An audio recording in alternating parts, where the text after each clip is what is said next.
ببینید متعلقات بخارگیر داف یورو 6 که سرویس و نگهداریش رو مهندس اسفندیاری بهتون توضیح میده. شما بخیر، عرض کنم خدمتتون که بخارگیر روغن داف یورو 6 هستش.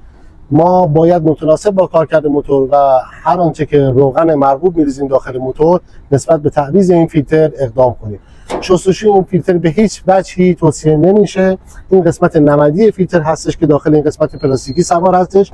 متاسفانه کد فنی جدایی نداره و تو امان این قسمت نمدی و قسمت پلاستیکی یک کد فنی داره.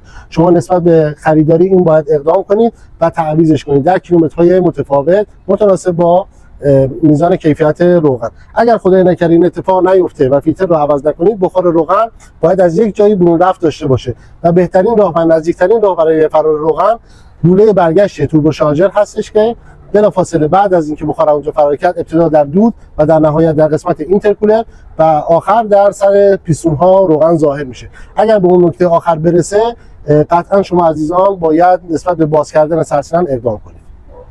و این نکته دیگه این که قسمت الکتریکی این بورد اگر خراب شه خطای پدال گاز میندازه. عموما قابل تعمیر نیستن ولی عزیزانی هستن که دست میزنن و تعمیر میکنن. و نکته بعدیش این که خیلی جا دیدم اینو جدا میکنن و با گازوئیل میشورن استفاده دوباره میکنن. این کارو نکنید.